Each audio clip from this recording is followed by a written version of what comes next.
Ang nagkanulunga sa kanya ay nagbigay sa kanila ng isang hudyat na sinasabi, "Ang aking hagkan ay yaon nga, hulihin ninyo siya at dalhin ninyo siyang maingat."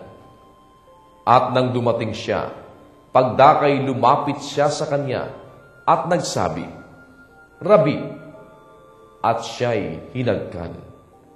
At siya'y sinunggaban nila, at siya'y kanilang dinakip.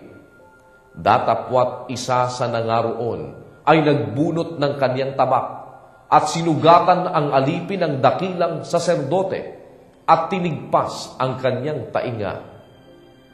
At sumagot si Jesus at sinabi sa kanila, "Kayo bagay nagsilabas na parang laban sa isang tulisan na may mga tabak at mga panghampas upang dakpin ako? Araw-araw ay kasama ninyo ako sa templo na nagtuturo at hindi ninyo ako hinuli. Ngunit nangyari ito upang matupad ang mga kasulatan." At iniwan siya ng lahat at nagsitakas. At sinundan siya ng isang binata na nababalot ng isang kumot ang katawan niyang hubot-hubad, at hinawakan nila siya. Datapwat kanyang binitawan ang kumot at tumakas na hubot-hubad. At dinala nila si Jesus sa dakilang saserdote. At nangagpipisan sa kanya ang lahat ng mga pangulong saserdote at ang matatanda at ang mga eskriba. At si Pedro ay sumunod sa kanya sa malayo hanggang sa loob ng looban ng dakilang saserdote. At nakiumpok siya sa mga punong kawal at nagpapainit sa ningas ng apoy.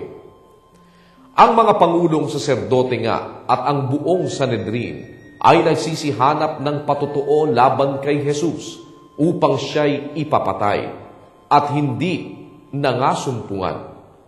Sapagkat marami ang nagsisaksi ng kasinungalingan laban sa kanya at ang kanilang mga patotoo ay hindi nangagkatugma.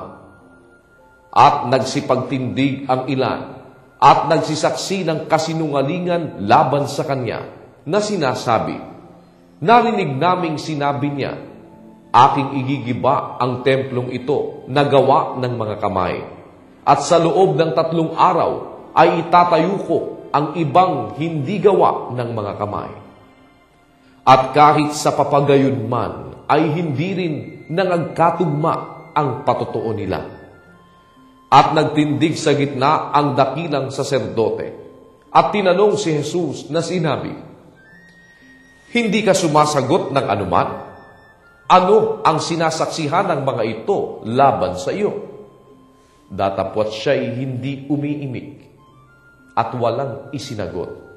Tinanong siyang muli ng dakilang saserdote at sinabi sa kanya, "Ikaw baga ang Kristo, ang anak ng mapalad?" At sinabi ni Jesus, "Ako nga, at makikita ninyo ang anak ng tao na nakaupo sa kanan ng makapangyarihan at pumaparito na nasa mga alapaap ng langit." At hinapak ng dakilang saserdote ang kanyang mga damit at nagsabi, "Ano pang kailangan natin ng mga saksi? Narinig ninyo ang kapusungan. Ano sa akala ninyo?" At hinatulan nilang lahat na siya'y dapat mamatay. At pinasimulang luraan siya ng ilan at tinakpan ang kanyang mukha at siya'y pinagsusuntok at sa kanya'y kanilang sinasabi, "Hulaan mo," at siya'y pinagsusuntok ng mga punong kawal. At samantalang nasa ibaba si Pedro, sa looban ay lumapit ang isa sa mga alilang babae ng dakilang saserdote.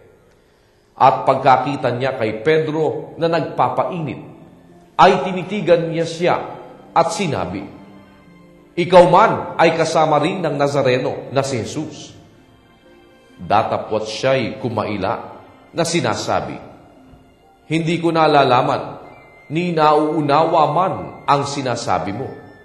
At lumabas siya sa portiko at tumilaok ang manok. At nakita siya ng alilang babae at nagpasimulang magsabing muli sa nangaroroon, ito ay isa sa kanila. Datapwat muling ikinailan niya at hindi naglaon.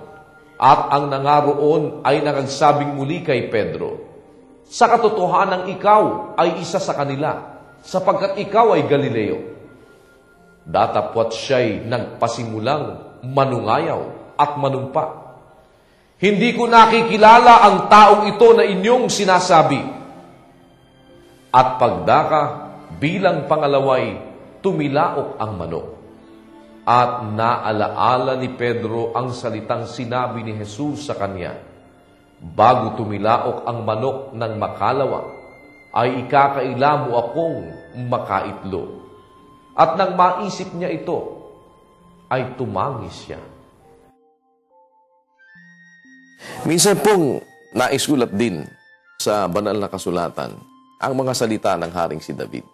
Ang sabi niya sa 119 at 11, ang mga awit, ang salita mo ay aking iningatan sa aking puso upang huwag akong magkasala laban sa iyo. Sa mga talata po na gabi-gabi ay binibigyan natin ng pansin. Napakahalaga na ang mga katwiran ay maingatan natin sa ating mga puso at kaisipan nang tayo po ay mayroong gabay sa ating mga paggawa. Kung sakaling sa mga talata po na binasa natin ngayong gabi ay meron kayong mga hindi lubos na naunawaan, huwag ko kayong mag-atubili. Tumawag lamang sa palatuntunang Itanong Mo kay Soriano at sa palatuntunang Ang Dating Daan.